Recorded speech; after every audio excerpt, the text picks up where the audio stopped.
Welcome back to all. कैसे हैं आप सब? आई होप सब सही होगा, एंजॉय कर रहे होगे और फिज़िक्स को एंजॉय कर रहे होगे। दो लेक्चर्स हमारे हो चुके हैं। हमने दो लेक्चर्स में लॉज ऑफ मोशन में ठीक ठाक चीज़ें पढ़ी। हमने तीनों लॉज ऑफ मोशन पढ़ लिए, Newton's first law of motion, second law of motion, third law of motion. We have also studied momentum, we have also studied impulse. उसके आगे की बात शुरू करते हैं। This is Gaurav Agrawal, your physics instructor. आगे की बात आज शुरू करने के लिए this is our lecture 3 from chapter laws of motion. Now अब आज की बात करने से पहले हम लोग ये जान ले कि आज हमको पढ़ना क्या क्या है, which is also very important ना।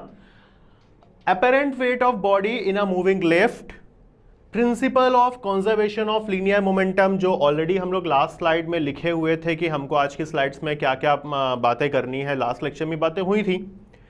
Equilibrium of concurrent forces, equilibrium क्या होता है, कॉन्करेंट फोर्सेस क्या होते हैं। बट बिफोर ऑल दीज हमको अभी जब लास्ट लेक्चर्स में फर्स्ट एंड सेकेंड में कुछ चीजें पढ़े हैं, उस पर कुछ न्यूमेरिकल भी तो सॉल्व करना बनता है यार। फिजिक्स है, बिना न्यूमेरिकल के तो पॉसिबल ही नहीं है ना।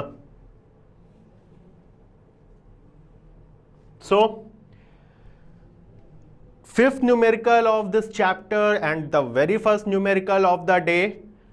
A block of mass 8 kg is pulled along a horizontal frictionless surface by a rope of mass 2 kg.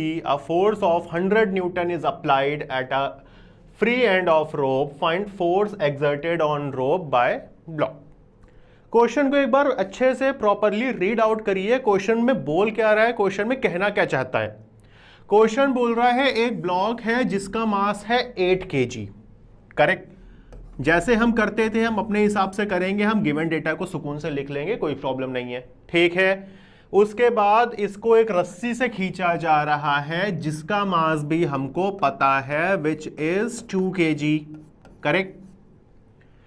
A force of 100 Newton is applied. यार सीन क्या होगा, थोड़ा सा सोचो। सीन कुछ ऐसा होगा कि हमारे पास एक ब्लॉक है जिसका मास है m1, ये एक रोप है जिसका मास है m2, इस पे कोई फोर्स लगा के हम इस ब्लॉक को खींच रहे हैं। करेक्ट। कुछ ऐसा ही सीन होगा। अब यार एक बात बताओ, मान लीजिए आपके पास कोई एक ब्लॉक है या कोई एक गाड़ी है, उस पर आप रस्सी बांध के उसको खींच रहे हो। आप ब्लॉक को तो खींच ही रहे हो, साथ ही साथ आप उस रस्सी के भार को भी तो उठा रहे हो। उस रस्सी को भी तो आप खींच रहे हो भाई। बिना रस्सी के खींचे आप ब्लॉक को तो खींच नहीं सकते। मतलब यहां पे जो आप टोटल मास अप्लाई कर रहे हो, यहां देखिए जरा सा, that is m1 plus m2। यही काम कर रहे हो आप। यहां पे इसी चीज को हम कंटिन्यू करते हैं। We have 8 kg, we have 2 kg, thus our total mass is 10 kg। हमसे पूछा क्या है कि बेटा find force exerted on rope by block. इस ब्लॉक पे कितना फोर्स लग रहा होगा। हमसे सीधी सीधी बात उसने ये पूछा है, F dash equal to m1 है। इतनी बात तो आपको समझ में आ रही होगी। F dash equal to m1a पूछा गया है। m1 हमको पता है, अगर हमारा एक्सेलरेशन आ जाए तो हमारा काम तो हो जाएगा ना। Let's try. क्या करते हैं, we know that F equal to m1 plus m2 into a होता है। सेकेंड लॉ ऑफ मोशन में हम ये बात पढ़ चुके हैं, इसी को कंटिन्यू कर रहे हैं। फोर्स की वैल्यू गिवन होगी हमको, ये देखिए इधर हमको 100 न्यूटन का फोर्स पता है बच्चा। अब यहां पे 100 न्यूटन की वैल्यू रखो, दिस इज 10, यहां से 10 आया, ठीक है। नाउ एक्सेलरेशन की वैल्यू 10 मीटर पर सेकेंड स्क्वायर। करेक्ट। एक्सेलरेशन की वैल्यू को यहां डाल दो आप आराम से। जब एक्सेलरेशन को आप यहां पे डालोगे, F dash equal to m1 which is 8 kg into 10 equal to this is 80 newton. यानी उस ब्लॉक को खींचने में हमें कितना फोर्स लगाना पड़ रहा है, विच इज 80 न्यूटन। बात डन। आई डोंट थिंक कि यहां तक कोई इश्यू होगा। आपको इजी न्यूमेरिकल था ये, तो आराम से इसको हैंडल करिए। The very first numerical of the lecture. अभी हम लोग कुछ न्यूमेरिकल्स को और डिस्कस करने वाले हैं। लेट्स सी क्या होता है। आराम से पढ़िए क्वेश्चन बोल क्या रहा है।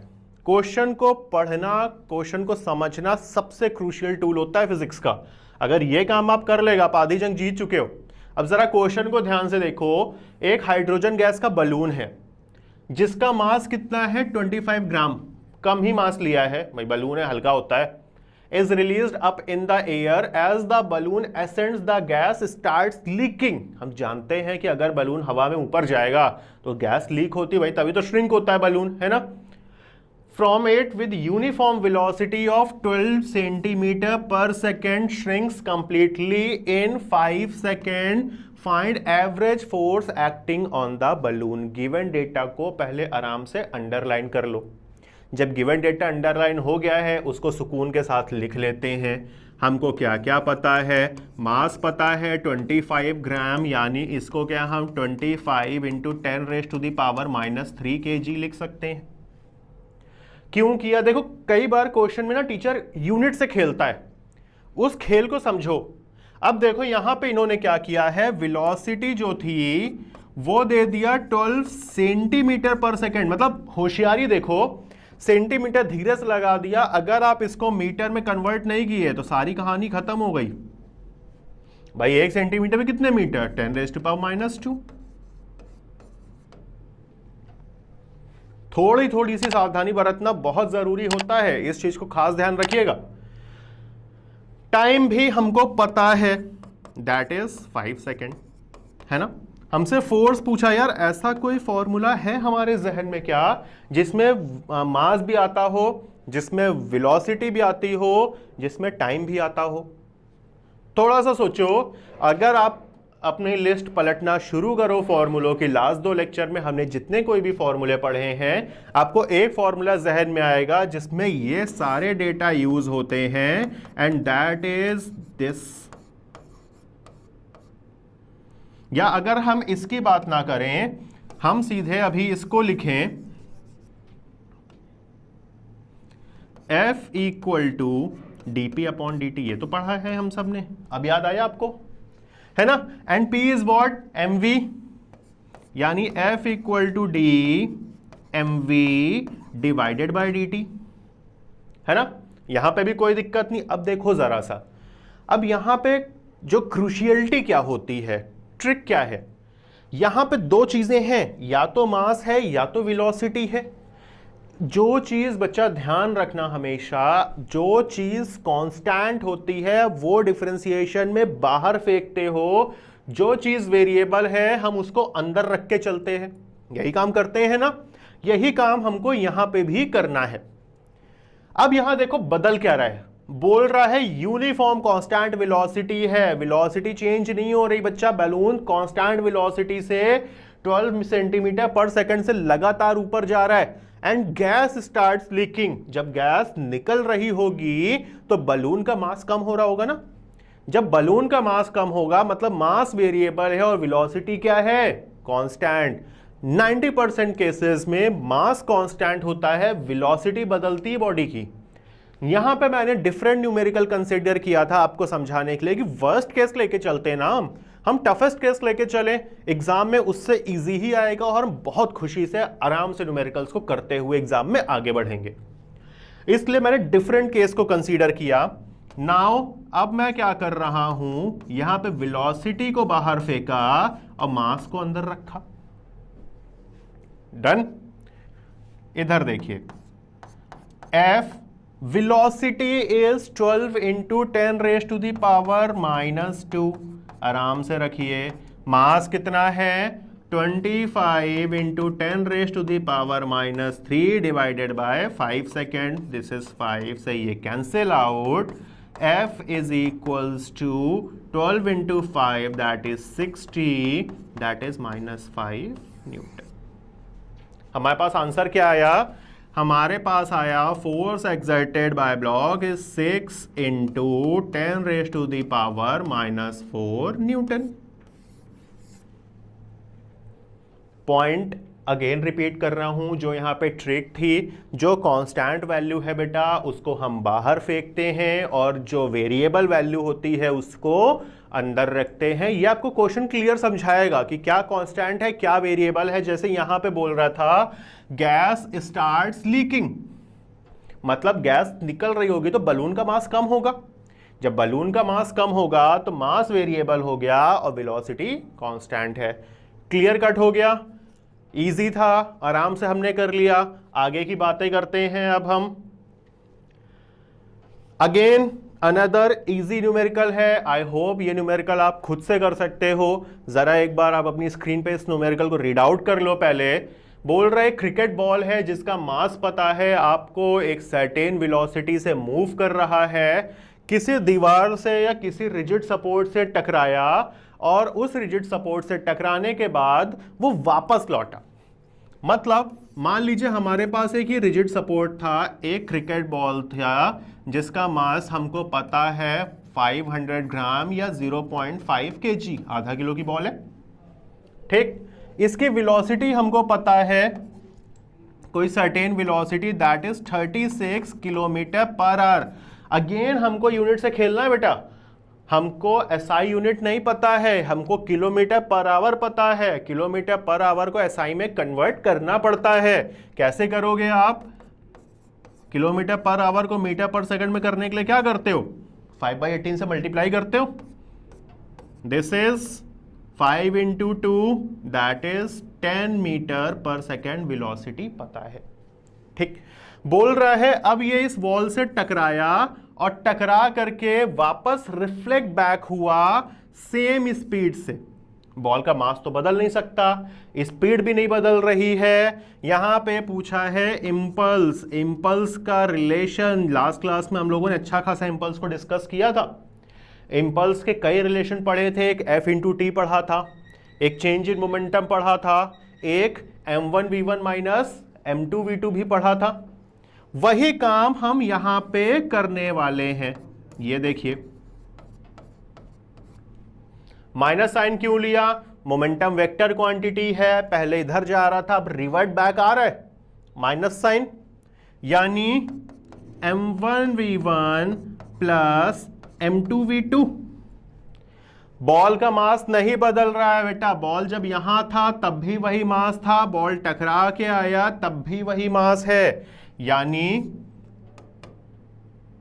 m1 equal to m2 equal to m से the mass of ball. Velocity बोल रहा है सेम है, v1 equal to v2 equal to v से, यानी अब हमारे पास इंपल्स का फॉर्मूला क्या आया बेटा? This is mv plus mv 2mv, 2 into 0.5 kg into 10 metre पर सेकेंड। हमारा काम खत्म। Unit newton second. This is our answer. ये बेसिक न्यूमेरिकल थे। इन बेसिक न्यूमेरिकल्स को लेने का मेरा मोटिव एक ही था कि जो लास्ट क्लास में या लास्ट लेक्चर में हम लोग पढ़े हैं उनकी एटलीस्ट फर्निशिंग तो हो। हम न्यूमेरिकल में फॉर्मूला तो पढ़ चुके थे इंपल्स का अच्छे से कि बेटा हाँ मैंने बताया था ऐसी ऐसी वैरायटी के न्यूमेरिकल्स आते हैं, ये सारी चीजें होती है, बट उनको यूज कैसे करेंगे which is also very important ना। सो उसी को समझने के लिए हम ये सारे काम कर रहे थे, ठीक है। एंड आई होप अब आप जितने भी टॉपिक्स पढ़ चुके हो उन सब में आप बहुत फैमिलियर होने वाले हो और आई गेस हो चुके होगे। अगर आप कोई टेक्स्ट बुक्स लगा भी रहे हो देन आई होप कि आपके न्यूमेरिकल्स हो रहे होंगे। If there is any problem, कोई प्रॉब्लम आता है या न्यूमेरिकल नहीं हो रहे हैं, देन आपके पास हमारी कॉन्टैक्ट डिटेल्स ऑलरेडी अवेलेबल है। You can easily contact with those numbers और वेबसाइट। 3 न्यूमेरिकल लगा चुके, अब थोड़ा सा एक होता है ना कि सर बहुत न्यूमेरिकल हो गया, अब थोड़ा सा पढ़ लेते हैं। तो अब उसी को पढ़ने के लिए हम लोग एक छोटा सा फिगर लिए हैं, इसी को हम समझेंगे। The very first objective of today's lecture that is apparent wait in a moving lift. Moving lift में क्या होता है कि मान लीजिए अब यहां पे देखिए मैंने 4 केसेस लिए। पहले केस में क्या है हम इस बात को समझते हैं। यहां देखिए क्या है, एक लिफ्ट है जिसमें गर्ल है जिसका कोई मास होगा, मान लीजिए m है, ठीक, m मास है। इसका वेट कितना होगा, mg होगा, which is downward direction. Lift stationary है, बोल रहा है आपसे एक्सीलरेशन 0 है, मतलब लिफ्ट रुकी है। तो इस लड़की का, इस बच्ची का मास कितना होने वाला है यहां पे, इस का वेट, यहां पे इसका वेट होगा दैट इज mg। पता है हम खड़े हैं, हमारा वेट क्या होता है, mg ही होता है। वही बात यहां पे हुई, बट इसमें ऐसा नहीं होगा। क्यों नहीं होगा, क्योंकि इसमें लिफ्ट इज मूविंग। जब लिफ्ट मूव कर रही होगी, अब ये लिफ्ट ऊपर की तरफ जा रही है, इसका वेट नीचे की तरफ कितना, mg। लिफ्ट के मोशन की वजह से, लिफ्ट का फोर्स है A, लिफ्ट के मोशन की वजह से जो ये लिफ्ट इस पे फोर्स लगा रही होगी, that force is what, ma। Motion की वजह से जो फोर्स आता है वो ma होता है। ये जो बच्ची है, गर्ल है, इसका वेट था mg, लिफ्ट के मोशन की वजह से लिफ्ट इस पे जो फोर्स लगा रही थी दैट इज ma। तो अब इसका वेट कितना होगा, that is mg plus ma, यानी m common, that is g plus a। ये इसका एक्चुअल वेट नहीं है, इसका एक्चुअल वेट mg ही था, लेकिन लिफ्ट के मोशन की वजह से लिफ्ट का फोर्स भी ये कंसीडर करेगी, इसमें अप्लाई होगा, and that is the reason अब इस बच्ची का टोटल वेट कितना है, mg plus a, and that is apparent weight. Apparent मतलब क्या, जो है नहीं बट दिख रहा है, ठीक है। अब लिफ्ट नीचे आ रही है, इस बच्ची का वेट देखिए कितना, mg। लिफ्ट अब इस बच्चे पे कितना फोर्स लगाने वाली है, लिफ्ट नीचे आ रही है, तो इसका एपरेंट फोर्स लिफ्ट की वजह से कितना, ma, यही होगा।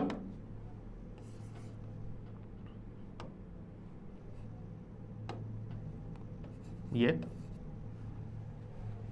है ना, वेट mg डाउनवर्ड डायरेक्शन, इसकी वजह से फोर्स अपवर्ड डायरेक्शन में, दैट इज ma। तो अब इसका एपरेंट वेट कितना हो जाएगा, that is mg minus of ma, यानी m common, that is g minus a। Done. यहां देखिए बवाल का केस तो ये है, यहां पे क्या है, this is a case of free fall. Free fall मतलब क्या होता है, सपोज कोई बंदा लिफ्ट में है, किसी ने लिफ्ट का वायर काट दिया, अब लिफ्ट मशीनरी की वजह से नीचे नहीं आएगी, अब लिफ्ट ग्रेविटी की वजह से नीचे आएगी और बहुत स्पीड से आएगी, जितना ग्रेविटी उसको खींचेगा, मतलब जो एक्सेलरेशन ड्यू टू ग्रेविटी है अब वो लिफ्ट का एक्सेलरेशन बन चुका होगा, that is called free fall. अब ऐसे केस में क्या होता है, जब एक्सेलरेशन, देखिए डाउनवर्ड का केस है ना, डाउनवर्ड में वेट का फॉर्मूला हम क्या पढ़े हैं, mg माइनस a की जगह जरा g रख के देखो, consider 0,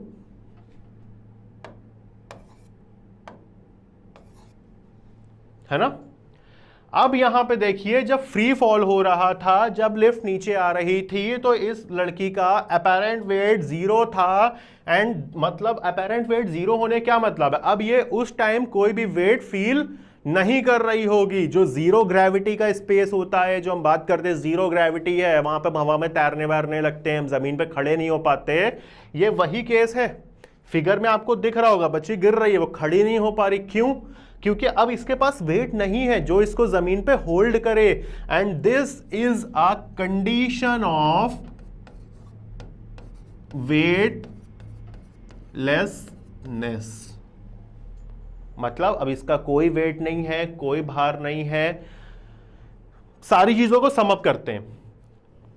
point to be noted, आप अपने नोट्स में आराम से नोट कर सकते हो। अगर लिफ्ट स्टेशनरी है तो उसका जो वेट होगा दैट इज mg। अगर लिफ्ट ऊपर जा रही है तो जो उसका वेट होगा that is mg plus a। अगर लिफ्ट नीचे जा रही है तो उसका जो वेट होगा that is M G minus A. Lift अगर फ्री फॉल है मतलब अर्थ की ग्रेविटी की वजह से नीचे आ रही है that is M G minus G which is 0। 4 point.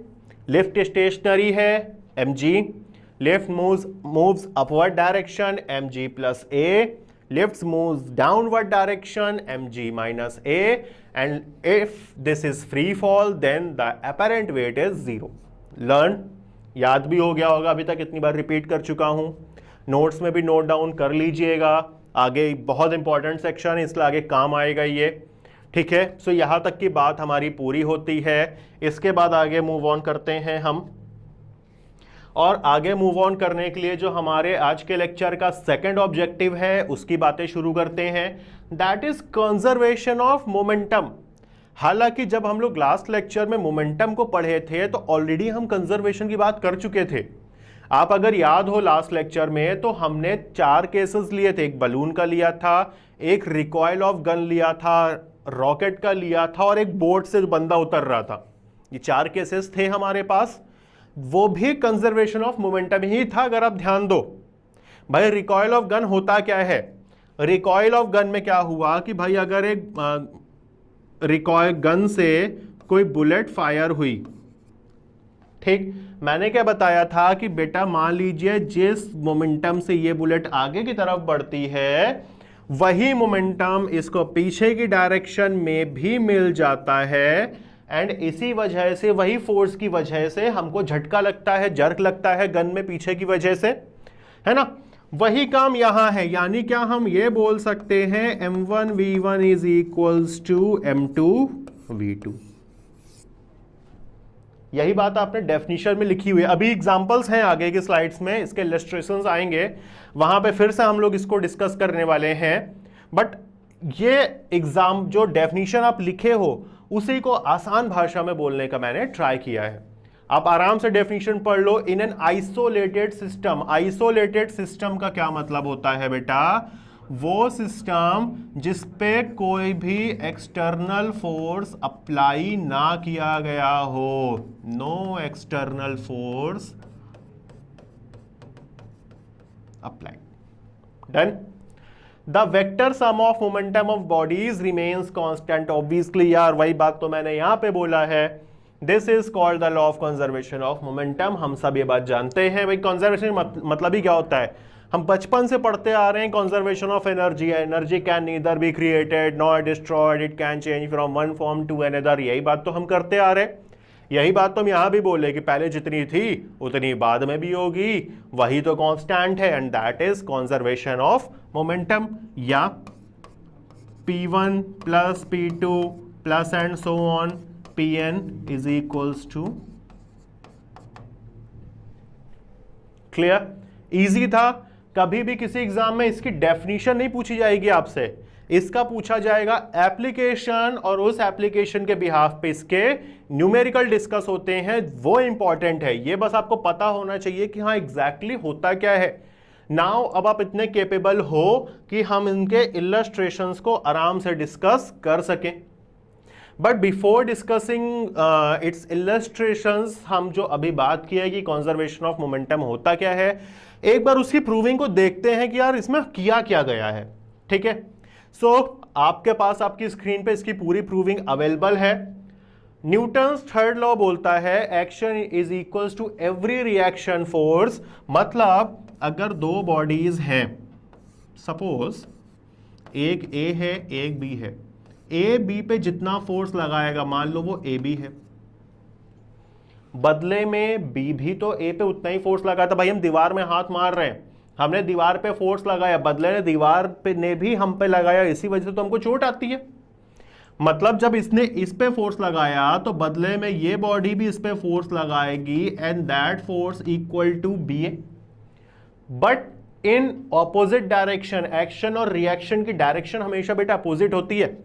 उसी वजह से हम यहां पे इस स्टेप को लिखे। Done. According to Newton's second law,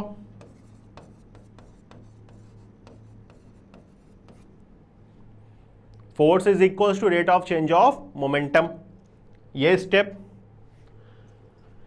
delta T से डेल्टा टी कैंसिल आउट हुआ, यहां पे delta P A equal to minus of delta P B, delta P B को इधर ले आए, now delta P A plus delta P B equal to 0, या delta P is equals to 0 या P is equals to constant. भाई delta P 0 से P constant कैसे?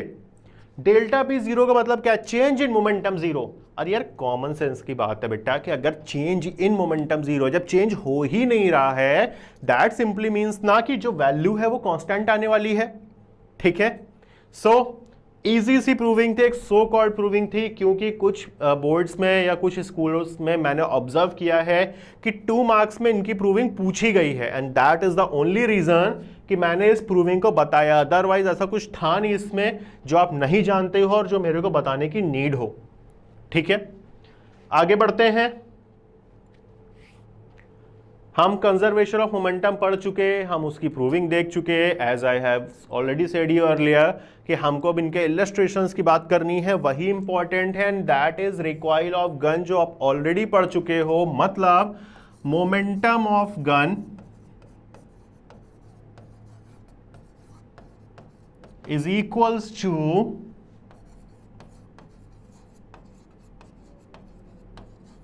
Momentum of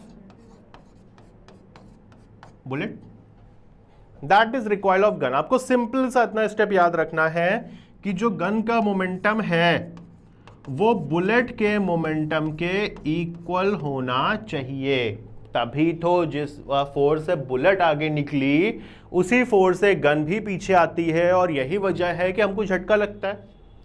collision, वो जो हम लोग फर्स्ट लेक्चर और सेकंड लेक्चर में डिस्कस किए थे, याद होगा आपको, कार और साइकिल का एग्जांपल। कार साइकिल से टकराई, साइकिल कार से, कार का मोमेंटम ज्यादा था, इसी वजह से साइकिल की धज्जियां उड़ गई। साइकिल का मोमेंटम कम होता है, इसीलिए कार की सेहत पे कोई ज्यादा फर्क नहीं पड़ता है। मतलब मोमेंटम ऑफ कार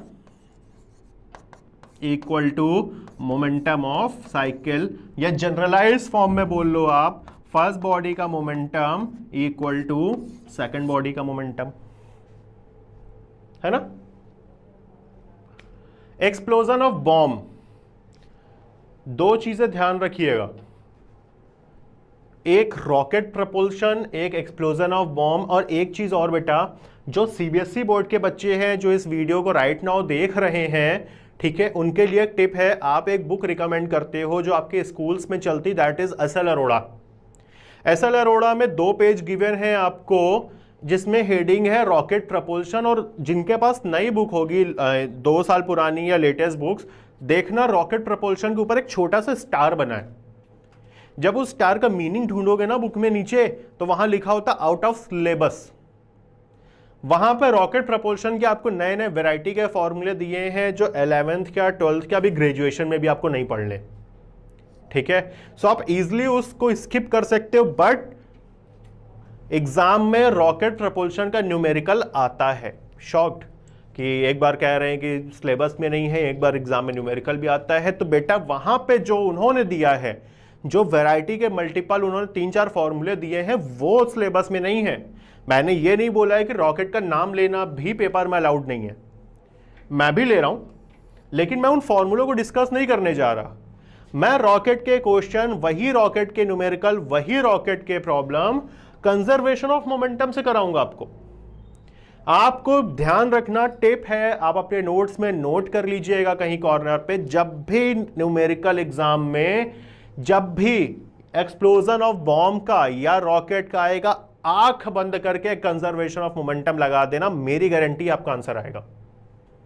एकदम श्योर शॉट है, बिल्कुल कंफ्यूज नहीं होना कि यार रॉकेट वगैरह के क्वेश्चन दे दिए, बताओ छोटे से बच्चे 11th क्लास के हम लोग।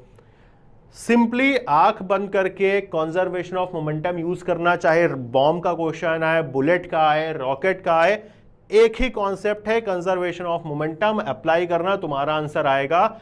Let us see how. यहां पे ये हुआ कैसे।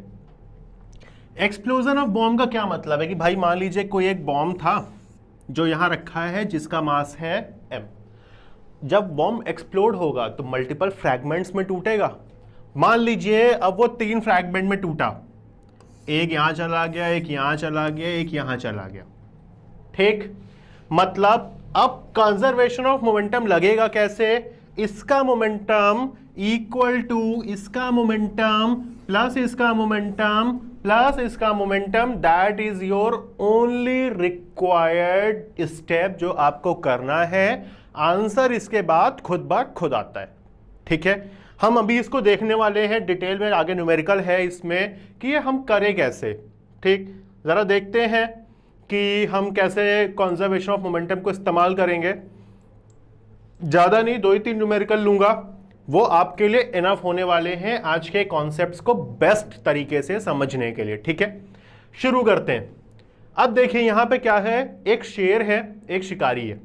इस न्यूमेरिकल में उसने क्या किया, शेर सामने से, शेर का मास है आपके पास यहां पे, कितने किलो का शेर है भाई, 60 किलो का शेर है, भागता हुआ आ रहा है 10 मीटर पर सेकंड से शिकारी की तरफ, हंटर की तरफ।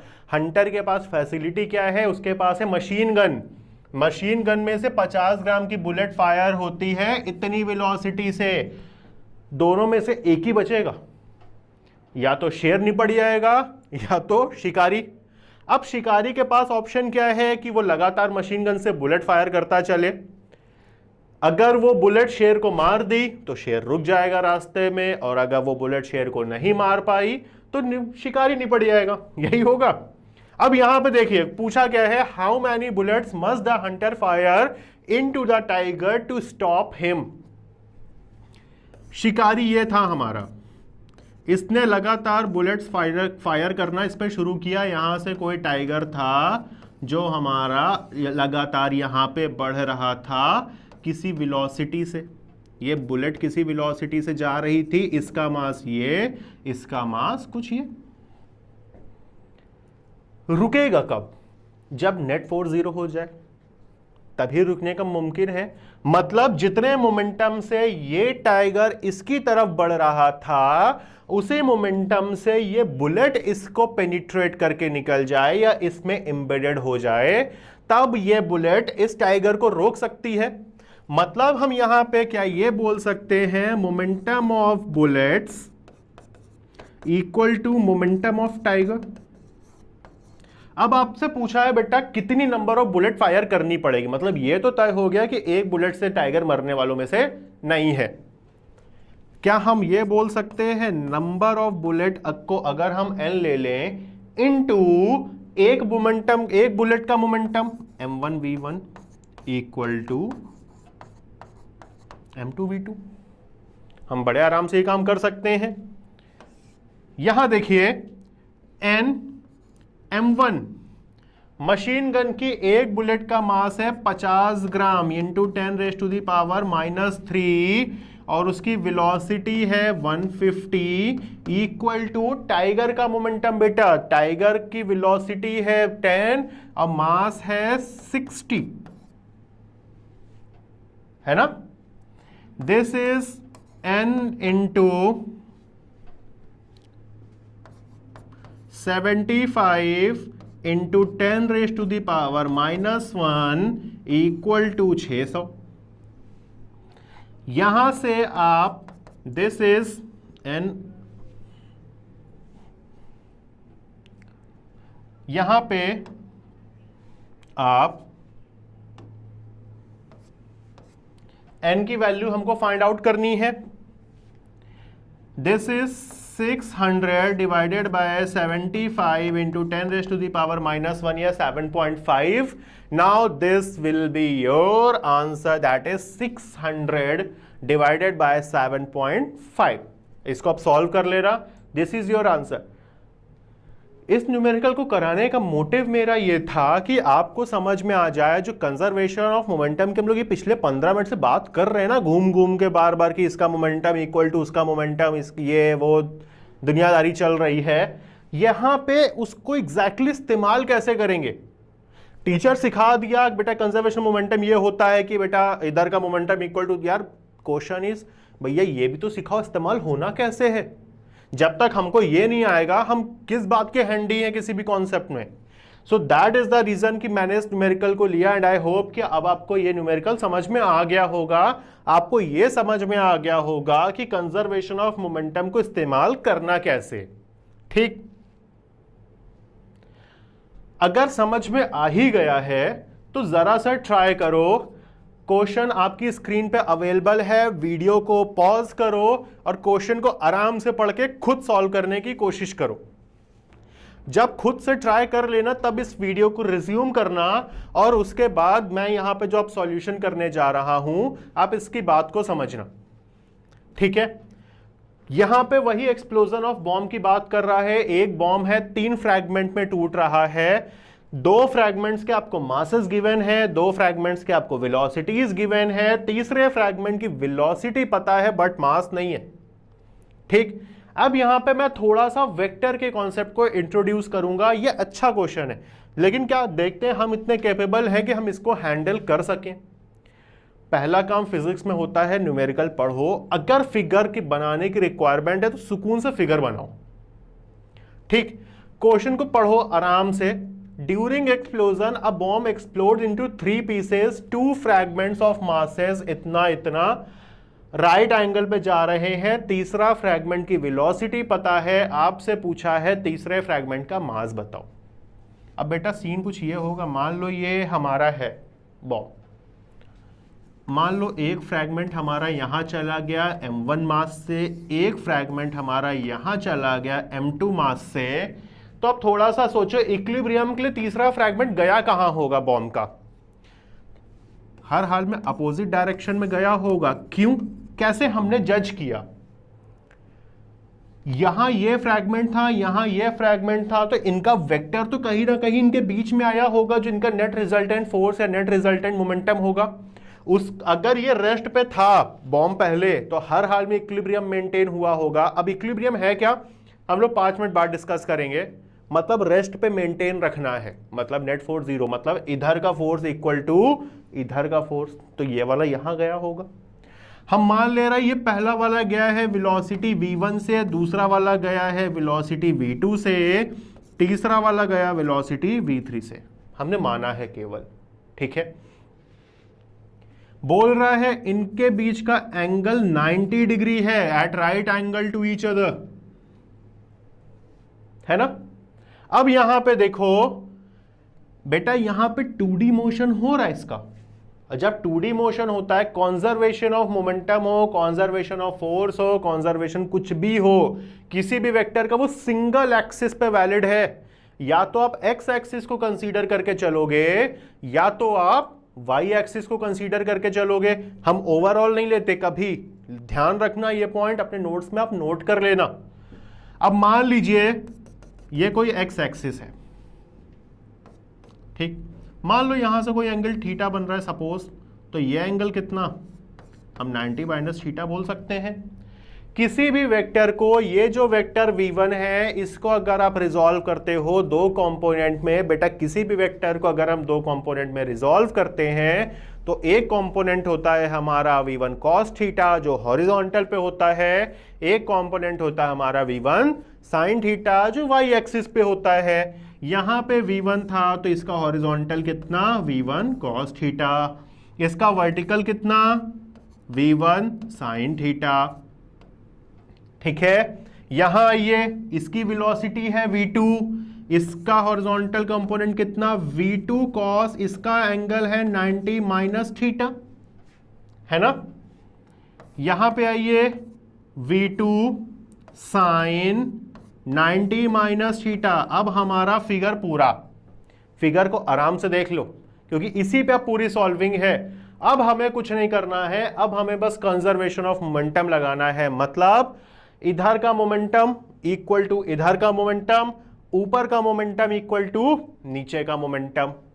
इधर का मोमेंटम कितना, m3v3, इधर का मोमेंटम कितना, m1 v1 cos theta plus m2 v2 cos 90 प्लस थीटा, सॉरी 90 माइनस थीटा। जरा सा हम सॉल्व करके देखते हैं। This is m3v3 equal to m1v1 cos theta plus यही था m2v2 cos 90 minus of theta.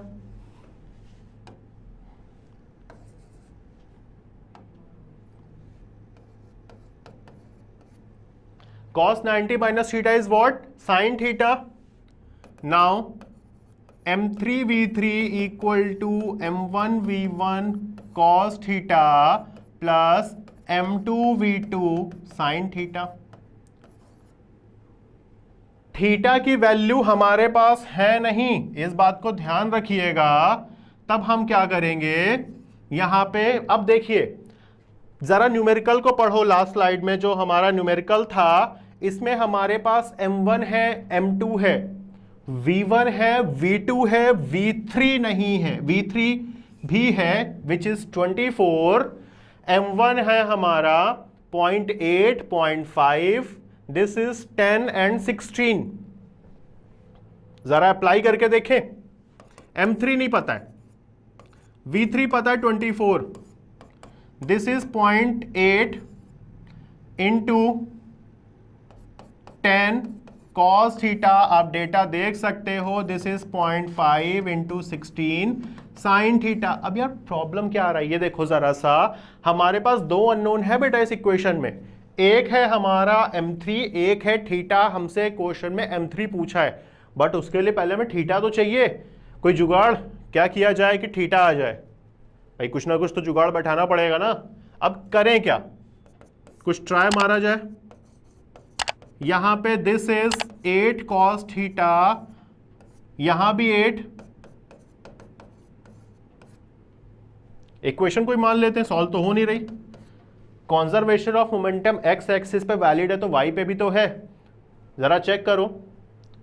यहां पे एक्स एक्सिस के कॉन्जर्वेशन को तो हम ले चुके, वाई एक्सिस का बाकी था। ऊपर कितना momentum, m1 v1 sine theta, नीचे कितना momentum, m2 v2 sine 90 minus theta. जरा इस्तेमाल करके देखा जाए क्या होता है। m1 v1 sine theta equal to m2 v2 sine 90 minus of theta. Sine 90 minus theta cos theta, this is m2 v2 cos theta. m1 v1 m2 v2 की सारी वैल्यूज हमारे पास अवेलेबल हैं। आप इसको m1 v1 निकाले थे 8 आया था, आप m2 v2 निकाले थे 8 आया था। कैंसिल करिए, sine theta equal to cos theta यानी tan थीटा इक्वल टू 1। अब बच्चा अगर tan थीटा 1 है तो थीटा कितना, थीटा की वैल्यू आ गई 45 डिग्री। अब जब थीटा की वैल्यू यहां से हमारे पास आ चुकी है तो हमारे पास इक्वेशन नंबर 1 में अगर हम थीटा की वैल्यू डाल दें तो यहां देख लो 24 m3 equal to 8 sine 45 plus cos 45। इससे ये कैंसिल करो, हटाओ 3 time, this is 3 m3 equal to sine 45 की वैल्यू 1/√2, कॉस 45 की value 1/√2, this is 3 m3 equal to 2/√2 यानी √2, यानी m3 का मास कितना,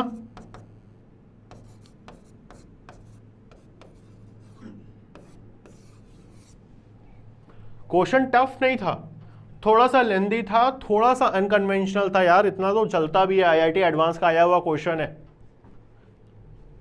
कुछ तो बनता है ना।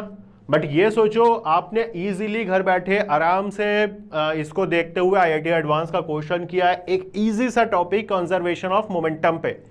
सो मेरा सजेशन यही होगा कि इस न्यूमेरिकल को आप एक बार और गो थ्रू कीजिएगा और उसके बाद थोड़ा सा जब आप कंफर्टेबल फील करोगे तब उसके बाद आपको लगेगा कि हाँ एग्जैक्टली हमको चीजें समझ में आ रही है, और आप इसके बाद कोई भी बुक उठाओ कंजर्वेशन ऑफ मोमेंटम करने के लिए, श्योर शॉट है वो क्वेश्चन आप बहुत इजीली करने वाले हो। ठीक है, सो थोड़ा सा बात और करेंगे आज की, ज्यादा नहीं, इतना काफी था, थक गए होगे, तो बेसिक सी छोटी छोटी एक दो बातें और।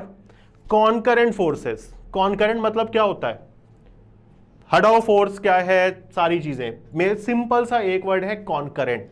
कॉन्करेंट का मतलब होता क्या है, किसी भी एक पॉइंट पे जितनी सारी की सारी चीजें लाई करती हैं उन चीजों को हम क्या बोलते हैं, कॉन्करेंट।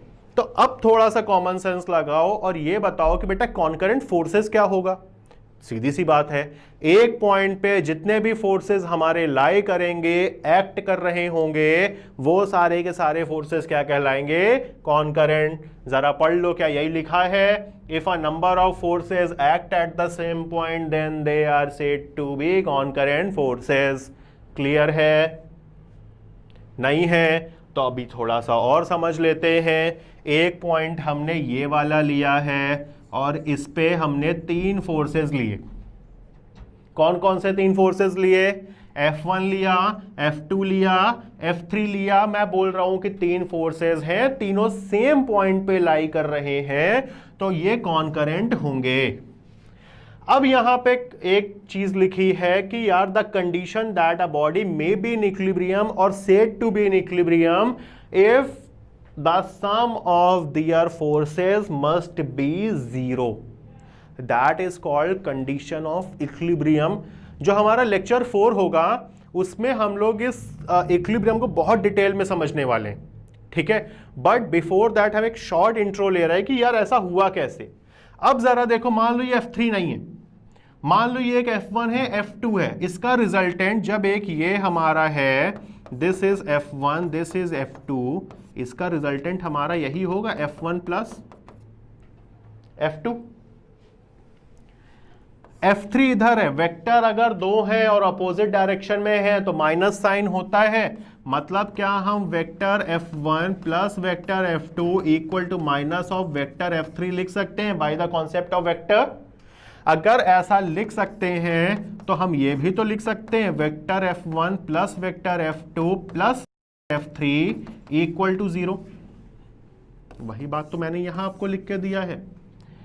सिंपल सी भाषा में बोलूं, बहुत ज्यादा टेक्निकलिटी में ना घुसते हुए, तो मैं सिंपल सी भाषा में इतना बोलूंगा, कोई बॉडी है जिसकी हर डायरेक्शन में फोर्स इक्वल लग रहा है, तो जो उनका नेट रिजल्टेंट होता है फोर्स का वो हमेशा 0 होता है। और अगर ऐसा है तो हम बोलते हैं बॉडी इक्विलिब्रियम में है। बट इक्विलिब्रियम के वर्ड्स को अभी मैं बहुत ज्यादा इंक्लूड नहीं करने वाला, क्योंकि आप ऑलरेडी आज एक अच्छा खासा टॉपिक कंजर्वेशन ऑफ मोमेंटम पढ़ चुके हो, और जहां से इक्विलिब्रियम शुरू होता है वहां से बहुत अच्छी चीजें शुरू होंगी और बहुत मजा आने वाला है, ठीक है। इसीलिए हम लोग उसको नेक्स्ट क्लास के लिए छोड़ेंगे, और आज नेक्स्ट क्लास में हम लोग वही जो अभी हम लोग इतनी देर से बोल रहे हैं 5 मिनट से, इक्विलिब्रियम डिस्कस करेंगे। बहुत इंटरेस्टिंग है, और अगर इक्विलिब्रियम हमको समझ में आया तो फ्री बॉडी डायग्राम को तो हमसे कोई नहीं छीन सकता। जो बच्चों को लगता है कि पूरी मैकेनिक्स का टफेस्ट पार्ट होता है, वो टफेस्ट पार्ट तुम्हारे लिए इजीएस्ट होगा, इस बात की गारंटी मैं लेता हूं।